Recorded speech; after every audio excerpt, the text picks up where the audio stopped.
یہ جو زندگی کی ٹھوکریں ہوتی ہیں نا، یہ رب کی طرف سے بلاوے کا پیغام لے کر آتی ہیں۔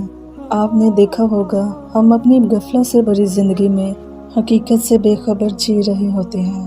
ایک دم سے ایسی ٹھوکر لگتی ہے کہ ہمارے پاس سجدے میں گرنے کے علاوہ کوئی راستہ نہیں بچتا۔ یہ ٹھوکر دراصل وہ الارم ہوتی ہے جو ہمیں جگانے آتی ہے، جو ہمیں اپنی سمت کے متعلق آگاہ کرتی ہے، ہمیں رب کے حضور لا کر پیش کر دیتی ہے۔ ٹھوکر کے بعد مرہم ملتا ہے، سکون ملتا ہے۔ وہ جو رب ہے نا، وہ اپنے بندوں کے لیے ٹھوکر میں بھی خیر بانٹے ہوئے ہیں۔ زندگی کے نشیب و فراز میں کبھی بھی خود کو اکیلے مت سمجھنا۔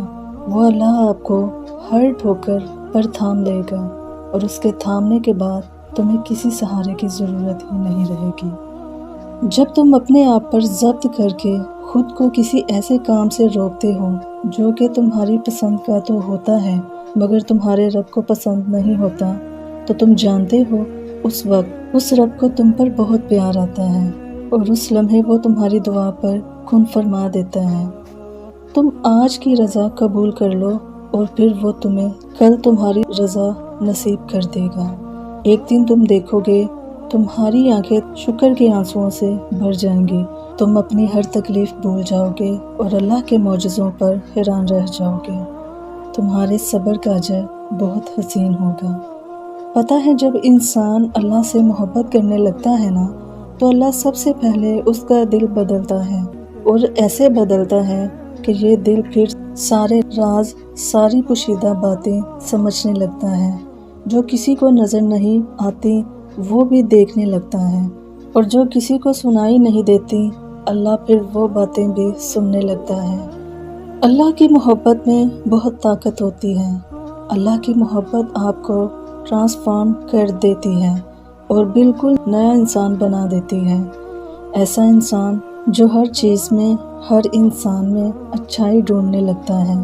ایسا انسان جو برائی میں بھی مصلحت تلاش کرنے لگتا ہے۔ ایسا انسان جو مشکلات کے باوجود بھی اچھے دنوں کی امید رکھتا ہے۔ ایسا انسان جو اللہ کی طرف سے آنے والی ہر چیز کو اس کی رحمت سمجھتا ہے، پھر وہ کوئی خوشی ہو یا پھر آزمائش۔ یہی فرق ہے انسان کی اور اللہ کی محبت میں۔ مجھے لگتا ہے کہ ہمیں شاید اللہ سے محبت کرنا سکھایا ہی نہیں گیا، اس لیے ہمیں لگتا ہے کہ محبت توڑ دیتی ہے۔ اگر اللہ سے محبت کرنا سیکھی ہوتی تو سمجھ آتی کہ محبت تو جوڑ دیتی ہے، محبت تو پہلے سے بہتر بنا دیتی ہے، محبت تو برائی سے دور کر دیتی ہے، محبت تو بدل دیتی ہے، محبت تو آپ کو ایک مضبوط اور باکردار انسان بنا دیتی ہے۔ اور جو محبت ایسا نہیں کرتی، کیا وہ واقعی محبت ہے؟ حضرت جابر بن عبداللہ انصاری سے روایت ہے کہ میں نے نبی پاک صلی اللہ علیہ وآلہ وسلم کو ان کے وصال سے 3 روز قبل کہتے سنا کہ تم میں سے کوئی شخص دنیا سے اس حالت میں رخصت نہ ہو مگر یہ کہ وہ اپنے رب سے حسن ظن رکھتا ہو۔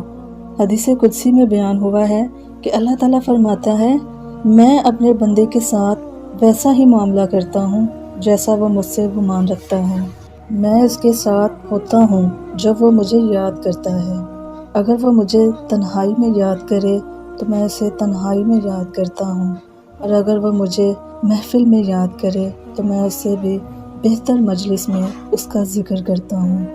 وہ میری جانب 1 قدم بڑھائے تو میں 1 گز بڑھتا ہوں، اور وہ میرے پاس چل کر آئے تو میں دوڑ کر اس کی جانب جاتا ہوں۔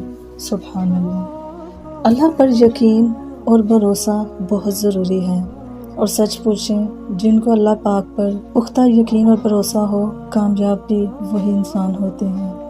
ایک چھوٹی سی کہانی میں آپ کو سناتی ہوں۔ ایک آدمی 2 بہت اونچی عمارتوں کے درمیان تنی ہوئی رسی پر چل رہا تھا۔ وہ بہت آرام سے اپنے دونوں ہاتھوں میں ایک ڈنڈا پکڑے ہوئے سنبھل رہا تھا۔ اس کے کاندھے پر اس کا بیٹا بیٹھا تھا۔ زمین پر کھڑے تمام لوگ دم سادے کھڑے یک ٹک اسے دیکھ رہے تھے۔ جب وہ آرام سے دوسری عمارت تک پہنچ گیا تو لوگوں نے تالیوں کی بھرمار کر دی اور اس کی خوب تعریف کی۔ اس نے لوگوں کو مسکرا کر دیکھا اور بولا، کیا آپ لوگوں کو یقین ہے میں واپس اس رسی پر چلتا ہوا دوسری طرف پہنچ جاؤں گا؟ لوگ چلا کر بولے، ہاں ہاں تم کر سکتے ہو۔ اس نے پھر پوچھا، کیا آپ سب کو بھروسہ ہے؟ لوگوں نے کہا، ہاں ہم تم پر شرط لگا سکتے ہیں۔ اس نے کہا، ٹھیک ہے، کیا آپ میں سے کوئی میرے بیٹے کی جگہ میرے کاندھے پر بیٹھے گا؟ میں اسے بحفاظت دوسری طرف لے جاؤں گا۔ اس کی یہ بات سن کر سب خاموش ہو گئے۔ تو اس سے یہ ثابت ہوا کہ یقین ایک الگ چیز ہے اور بھروسہ الگ۔ بھروسہ کرنے کے لیے آپ کو مکمل فنا ہونا پڑتا ہے، اور آج ہم سب میں اسی بھروسے کی کمی ہے۔ ہم اللہ تعالیٰ پر یقین تو رکھتے ہیں لیکن بھروسہ نہیں کر پاتے۔ سو ویورز، میری آپ سب کے لیے دل سے دعا ہے، اللہ پاک آپ سب کو اپنے حفظ و امان میں رکھے، آپ سب کی تمام نیک دلی حاجات کو پورا کرے۔ اپنا خیال رکھیے گا، دعاؤں میں یاد رکھیے گا۔ اللہ نگہبان۔